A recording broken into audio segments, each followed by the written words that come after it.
What's up guys, welcome back again to your Heroclix headquarters. Today we're going to be looking at some previews that I happened to stumble across while looking at Instagram. Somebody shared them, they got, I guess, some stuff early. Stock Monkey on Instagram, you should go give him a like because he shared a lot of cards with us. And I did share them to the Heroclix headquarters Facebook group, so you guys can check them out there first if you haven't already. Now this might be kind of a long video because there's a lot of dials to look at, but it's pretty exciting stuff, so without further ado, let's jump right into it. Starting us off, we have Venom Rogue. She's got the Brotherhood, Codex, X-Men, and Monster keywords. She's got the Symbiotic Fusion trait that we've seen before that gives her plasticity and super senses, and if Venom Rogue is within 4 squares and line of fire of an opposing character, she can't be targeted by range attacks. Pretty good trait to have. I do wish it was shape change instead of super senses still, just to be in line with all the other Venoms, but it's still a good trait nonetheless. And then her other trait, I can remember everyone I've ever touched. When Venom Rogue hits, give a hit character an absorption token. Free, choose a displayed power that an adjacent character or a character with an absorption token can use. Venom Rogue can use that power until you choose again. Now, one thing I didn't immediately notice that somebody pointed out to me was that just says choose a displayed power. That does not say a displayed standard power. So you could technically choose a special power, like something that grants 2 or 3 powers or does something else altogether. You could do some very interesting things with that, just based off of your own adjacent friendly characters or other opposing characters she hits. It could get pretty crazy pretty quick. So we'll have to see if that was on purpose or perhaps it just needs an errata to say standard powers, but I hope it was on purpose because there's some pretty cool things you could do with that. But up next she has a special attack power that gives her Quake and Steal Energy, but she heals 1 click for each hit opposing character damaged by the attack. So normally if you Quake and hit more than 1 character, you're only going to heal 1 click because of the way Steal Energy is worded. But this lets you heal potentially 2, 3, 4 clicks if you hit multiple characters. It's pretty good. And then it says when Venom Rogue attacks, she deals penetrating damage. So that's any time she attacks, but also for the Quake. So penetrating Quake is great, but just the fact that all of her attacks will deal penetrating damage is awesome. And then taking a look at the back of her card, she's got Brotherhood and X-Men team abilities, which is great. She starts off with a 12 movement with charge and flight, 12 attack, 18 with invulnerability, 4 damage with exploit weakness. Don't forget she's got traded super senses her whole dial. And right after that first click, she goes into pretty much the entire rest of her dial there is just that special Quake and Steal Energy and some Empower as well. So that's pretty cool. Also worth noting, 3 range double target, so she can make ranged attacks by herself. So all in all, I would say this is the Venom piece to get out of the set besides Venom Magneto. So taking a look at Venom Iceman, he's got Champions, Codex, Defenders, X-Factor, X-Men, and Monster keywords. He's got that same Symbiotic Fusion trait. He's got another trait, Alien Ice Wall, which gives him Barrier, and Barrier as free, but only to generate 1 marker. And opposing characters adjacent to 1 or more of Venom Iceman's barrier markers must roll for breakaway if they don't already need to. So that's actually really cool because not only could you just free place a barrier to block line of fire, you could actually free place a barrier over somewhere to lock somebody down and force them to roll breakaway to get away if they were maybe about to charge a running shot on one of your other characters. So that could be really useful. Also worth noting, he's got improved movement for characters as well. That's really good. You know, plasticity was already pretty good just to help with breakaway, but just being able to ignore characters altogether is really useful. But then he has a special attack power that says Incapacitate and Knockback, and when Venom Iceman destroys a square of blocking terrain after resolutions, deal 1 damage to each opposing character adjacent to that square. So that's pretty cool. You could kind of just use that free barrier to generate a marker and then blow it up if you wanted to like spread your damage out amongst a bunch of characters for some reason. Would be awesome if it said penetrating, but it looks like it's just 1 regular damage. But all in all, it's a really cool ability to have. He's a really good character if you happen to be playing on a map with lots of squares of blocking, and it just gets in your way. You just shoot it down, deal some free damage, and you know, then the rest of your characters can follow up attack through the wall that's been destroyed. So that could be a pretty good strategy on certain maps. Looking at his dial, 9 movement running shot, 6 range double target, 11 attack with that in-cap knockback special, 18 with invulnerability, 3 damage, for only 65 points. Pretty solid dial. He's got Defenders and X-Men team ability as well, so pretty cool stuff there. And up next is a character I was super excited to see in this set, Infamous Iron Man. That is Victor Von Doom as Iron Man. And this is already going to be one of my most wanted super rares from this set for sure. But taking a look at what he can do, he's got the Avengers Fantastic Four, Latveria, Armor, Mystical, and Scientist keywords. He is a title character, so we'll take a look at that in a second. He's got improved targeting for hindering and characters. So that's 2 really good improved targeting abilities to have, getting to shoot past characters and being able to hit people in stealth too can be really useful. Especially if taking a look at his dial, 11 movement with running shot and flight, 11 attack energy explosion, 18 impervious, and 4 damage for a cool 100 points there. 7 clicks of life. Pretty solid dial. You know, good stats the whole way down, good powers the whole way. He's got the Minions of Doom and Mystics team ability, so every time he gets hit, he's going to do some free penetrating damage right back. And every time he KOs a character, he's going to be able to heal himself a click as well, so that is very useful. 8 range double target is great with that improved targeting.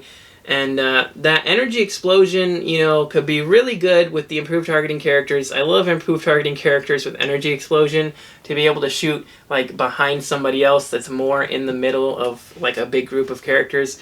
It just gets you a lot more damage in. But now taking a look at what he can really do with these title character abilities. So first of all, his KO effect is when Infamous Iron Man is KO'd, opposing characters can use Outwit until the end of your next turn, which is pretty bad, but honestly I've seen much worse KO effects from the title characters. So, you know, once they KO him, they're going to get Outwit for until the end of their turn, basically. You know, it's going to affect you until the end of your turn, but by their next turn they're not going to have Outwit anymore. So if, for instance, he was the last character they KO'd on your team, there's not much they're really going to do with that Outwit probably. Maybe Outwit your charge or running shot on somebody. So I really think that's not a very bad KO effect to have. But then his +1 plot point ability says free Outwit until your next turn. When he uses it, he may instead target any number of characters he has hit this turn and may choose different powers for each. So that's super good. Not only can he outwit once, but he can potentially outwit your opponent's entire team, considering he's got double target energy explosion. He could easily, you know, double target energy explosion, hit everybody on your opponent's team, and then outwit all of them with his improved targeting characters and everything.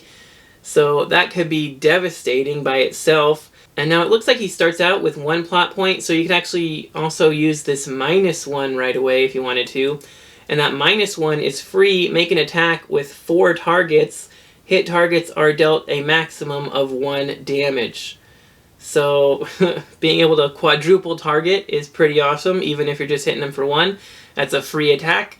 Potentially free attack 4 characters for 1 damage is pretty great. Then his -2 ability is free. Half speed, phasing teleport as free. After resolutions, Infamous Iron Man can use regeneration as free. So I really like that one. That's kind of your get out of jail free card. Once he takes a few hits, you just say, okay, -2, I'm going to phase teleport away, and I'm going to free regen. And the fact that both the phase teleport and the regen are free actions means you could actually still make an attack and then run away and heal, or vice versa if you wanted to. So very versatile -2 ability there, if you ask me. And an especially powerful -5 ability. If you can manage to pull this off, hopefully you'll be winning, because he gets to do some pretty crazy stuff. And that -5 ability is free. Turn Infamous Iron Man to click number 1. This game, Infamous Iron Man has Power Cosmic, or Cosmic Energies, team ability. Can't be healed. May activate each of his other plot point abilities once per turn for +0 plot points. And when Infamous Iron Man is KO'd, you lose the game. So, you know, high risk, high reward there. You just hope he doesn't get KO'd. But turning him back to click number 1 is great. Giving him Power Cosmic or Cosmic Energies or whatever is great. Only downside there is he can't be healed, and if he's KO'd, you lose the game. But the fact that he can activate each of his other plot point abilities once per turn for a +0 is insane. I mean, that's going to get you not only a free attack that hits 4 characters for maximum 1 damage, but also a free outwit on every single character he's hit this turn, and also a free phase teleport, and a free regen, but you can't heal, so it's whatever. So, it's just crazy, because if you pull that off, he could be moving for free, shooting for free, outwitting everything, and then still doing an action. Plus, he's got Power Cosmic, so he could potentially be removing his own tokens. Just some pretty awesome stuff. He looks super fun. The sculpt looks great from the pictures I've seen of it, so I'm super psyched that one of my favorite characters is getting an actual really awesome figure. Okay, but enough about him. Moving on next, we have Captain MAR-VELL Prime. He's got the Kree, Cosmic, Scientist, and Soldier keywords. He starts with a trait that says when a friendly character within range and line of fire is targeted with an attack, before the attack roll is made, you may place Captain MAR-VELL in a square adjacent to that character, and he becomes the target of the attack instead, even if it would be otherwise illegal. So that's awesome. We've seen things like that before. I feel like I've seen a Superman and maybe a Flash that could do that. But still, this is a really cool effect to have, especially if you're playing him on a team with like a character that you really, really need to protect for some reason. You could just have this guy just whoosh in and take all the hits for him. And then he also has a really awesome special attack power, which gives him Energy Explosion, Penetrating Psychic Blast, and when Captain MAR-VELL hits with a range attack, give each hit character an action token. So basically Penetrating Energy Explosion that gives everybody action tokens. That's awesome. He's also got the Shield team ability. And taking a look at his dial, he's got 6 range triple target for that Penetrating Energy Explosion, 10 movement with Running Shot and Flight, 12 attack, 18 invulnerable, and 3 damage with Leadership. 6 clicks long with a defense that never goes below 18, mostly 12s and 11s on attack, mostly 3s and some 4s on damage. You know, lots of running shots, some stealth and regen and prob at the end to potentially heal himself back up. And everything else, for only 50 points, this guy is actually pretty amazing. A really strong attacker. You know, he brings some leadership. He also can protect your other characters. You know, he takes a hit. He can easily, you know, regen back up if he needs to. And then he's also got stealth and prob to be able to survive long enough to regen. So I think all in all, a really solid 50 points. Up next we have another super rare, Super Skrull, and he's a captain, you might notice there in the upper right above his picture. He's got the Guardians of the Galaxy, Skrulls, Ruler, Soldier, Spy, and Warrior keywords. He's got a trait that says free, choose a friendly sidekick, and a displayed standard attack power that an opposing character adjacent to that sidekick can use. The chosen sidekick can use that power in this turn. So that's pretty cool depending on how many sidekicks you're using, and you know, if they're all like close combat type of characters, you could maybe get like Blades or Quake or Steel Energy. I don't know, it really just depends on what your opponent's using for how good that could actually end up being. But then he also has Leadership and Shape Change, and when Super Skrull uses Leadership and succeeds, you may instead generate a number 2 Skrull Spy on click number 1. And of course he's got the Skrull's team ability. But taking a look at his dial, he's got, I believe, a 6 range double target there. That could be 5, but I think it's 6. Then he's got Running Shot with 11 attack and cap, some Impervious, and that special Leadership Shape Change power. Oh, he also has the Guardians of the Galaxy team ability, which is that new team ability that says that this character's combat values can't be modified by opposing characters' effects. So that's pretty cool. 75 or 50 points. A little more expensive than some of the other captains we've seen in the past that were always 60-40. But I mean, he definitely has a lot more powers on his dial to be worth the points. Full dial of Shape Change with the Skrull's team ability gives you Shape Change on a 4 through 6, and then Impervious on top of that is pretty great. So yeah, I mean, he's a pretty solid character. Definitely just the best suited for sitting there and pumping out Skrulls with his leadership.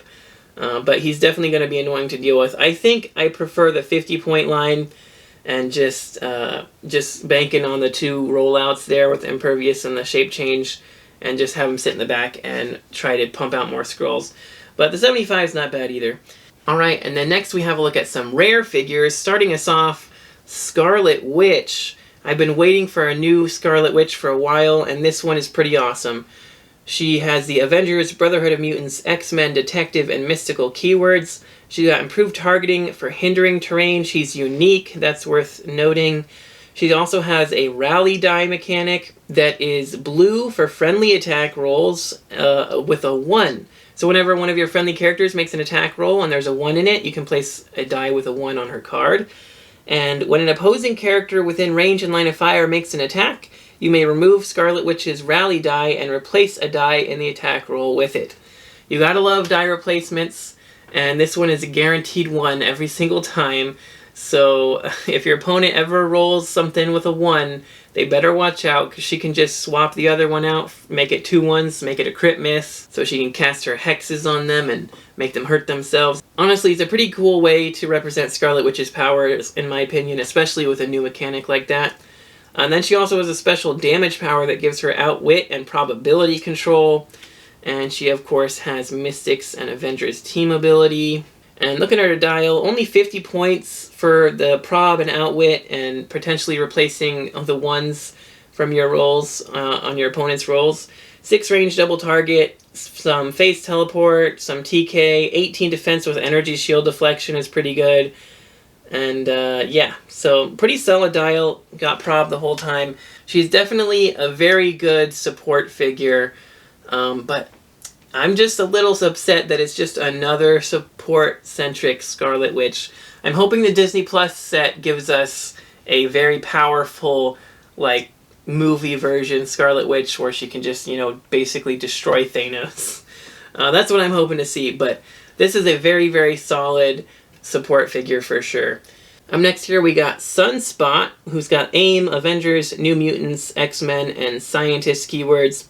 He's got Supreme Leader of AIM trait, which gives him leadership, and when SUNSPOT uses it and succeeds, friendly characters that are adjacent or have the AIM or Scientist keyword gain Safeguard Outwit until your next turn.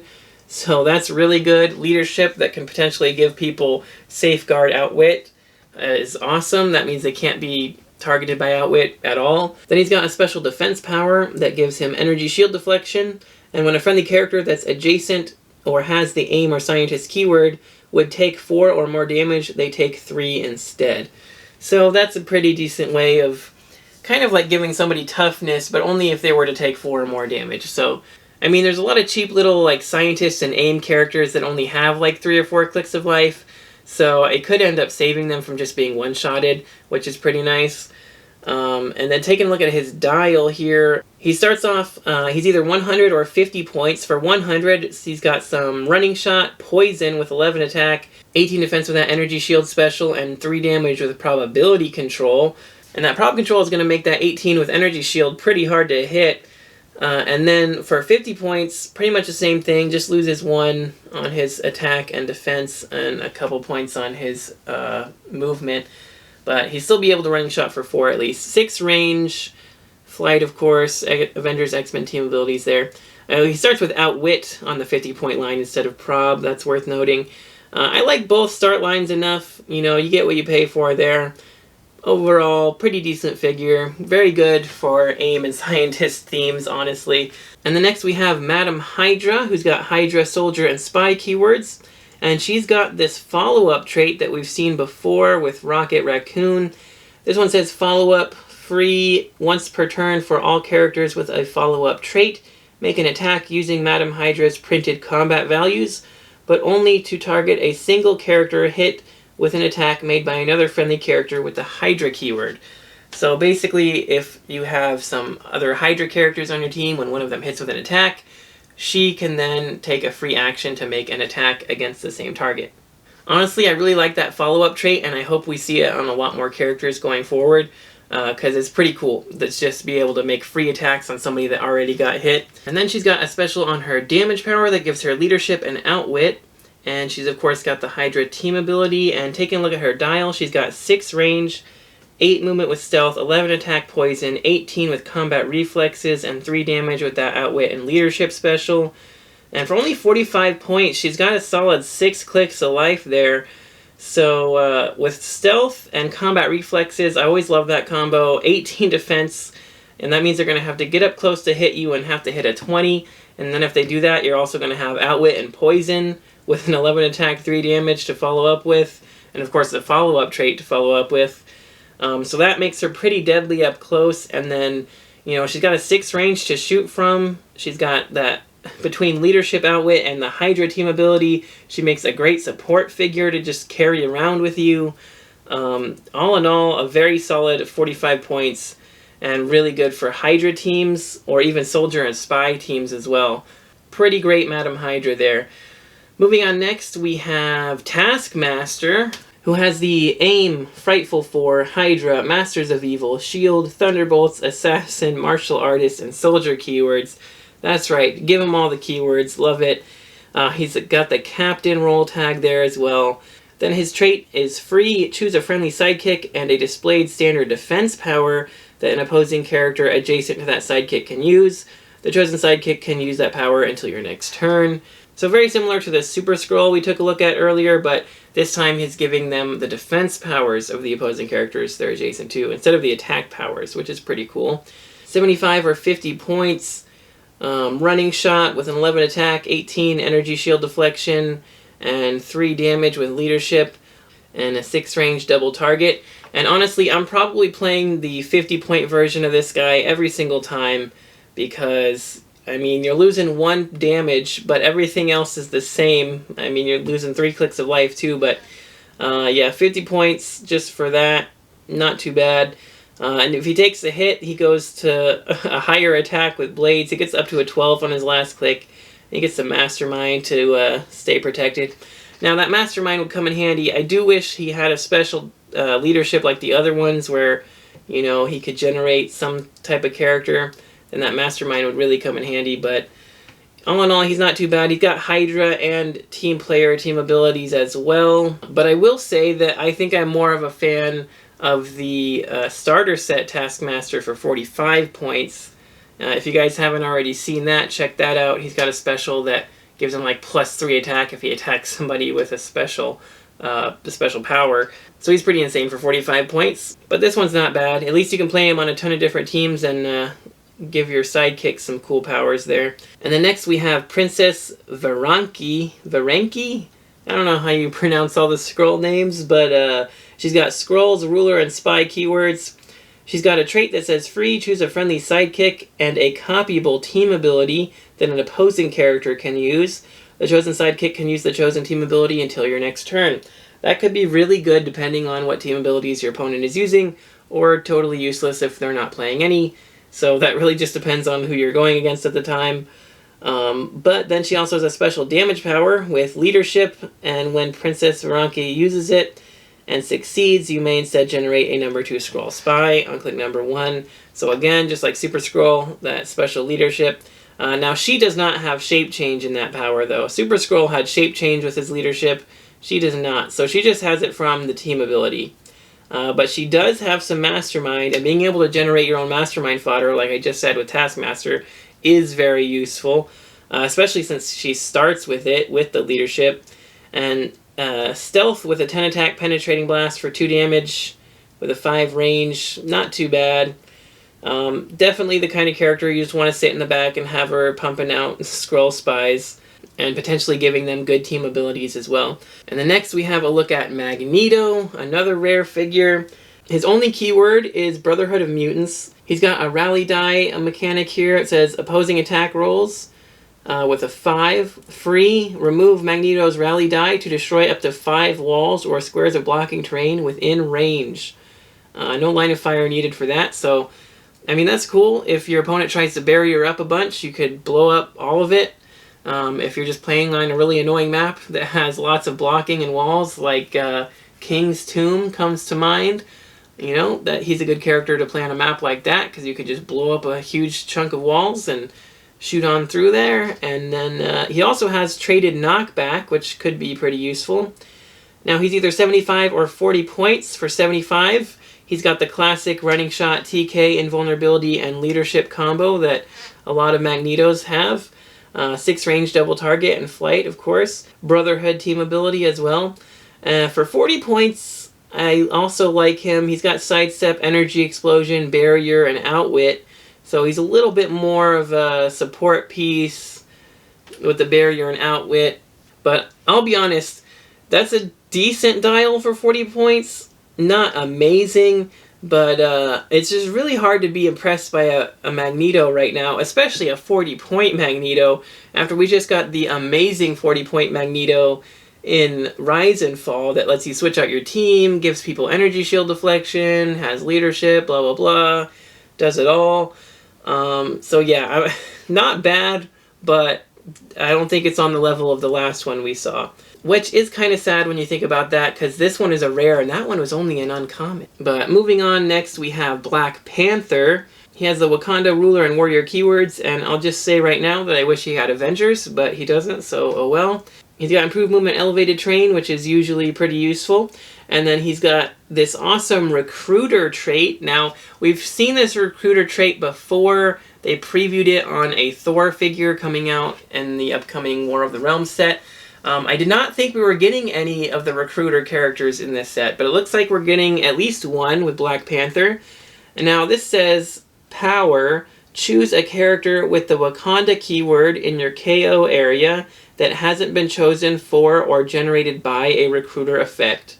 If you do, generate a character with the Wakanda keyword from your sideline that has a lower point value than the chosen character. This game, the generated character can't be replaced, and your opponent scores them immediately instead of when it's KO'd. Now, it's a pretty interesting power or trait to have, because for the cost of a power action, you can take any character with the Wakanda keyword from your sideline and bring it into the game. And it does say to generate it, so that means it's going to be placed adjacent to Black Panther somewhere. And you can do that so long as a character of more points than that character from your sideline has already been KO'd this game, and that character wasn't, you know, already brought in from the Recruiter effect before. So essentially it gives you like a replacement character once one of your characters has been knocked out. And one of the main downsides to that is just the fact that your opponent gets to score them immediately. So this is the kind of thing that you want to pull off like as soon as your opponent KOs one of your characters. It's not the kind of thing you want to wait till the last couple of turns, because it might backfire.